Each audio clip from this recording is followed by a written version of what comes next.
ময়না পালতো, ময়না তোতা পাখি যেটা কথা বলে পালতো। একদিন সকালে বাহির হইতেছে, ময়না বড় দামি হয়, অনেক দামি পাখি। তো বাহির হইতেছে, তো ময়না জিজ্ঞাসা করতেছে মালিক কোথায় যাবে? শিকার খেলতে যাব, শিকার জঙ্গলে।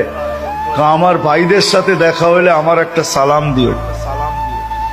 তো যখন জঙ্গলে ঢুকছে তো যে দেখতেছে কতগুলা ময়না ডালে বসে আছে।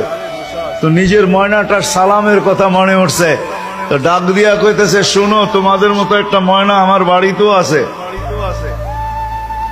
সে তোমাদেরকে সালাম দিছে। এই কথা বলতে দেরি এই ময়নাগুলা ডালের থেকে পড়া মরতে দেরি হয় না।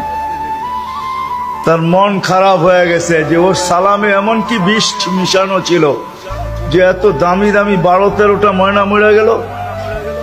তো শিকার না খেলেই বাড়িতে চলে আসছে। তো ময়না জিজ্ঞাসা করছে মালিক এত তাড়াতাড়ি ফিরলে, হাতে তো কোনো শিকার দেখি না।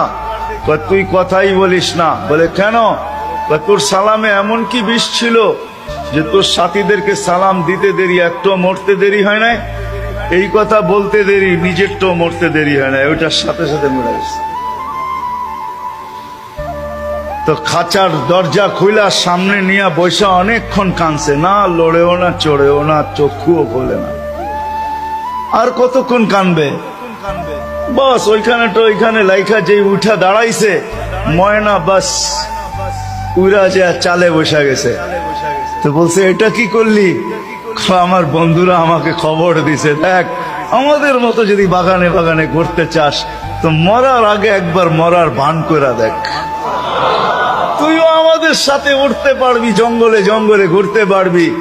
ওইটা মরা ছিল না, ও আমাকে চিঠি দিছে, চিঠি বার্তা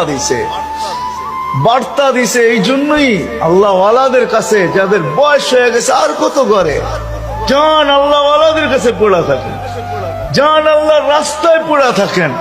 মা বোনদেরকে বলবো জান মুসল্লায় পড়া থাকেন। ভাবেন মরার আগে মরে গেলাম, তাইলে চিরদিনের মৃত্যুর থেকে বেঁচে যাব, জান্নাত মিলবে। জান্নাত করবো তো পাক্কা ওয়াদা। আল্লাহ আমাদেরকে আমল করার তৌফিক দান করেন। ওয়া মা আলাইনা ইল্লাল বালাগ।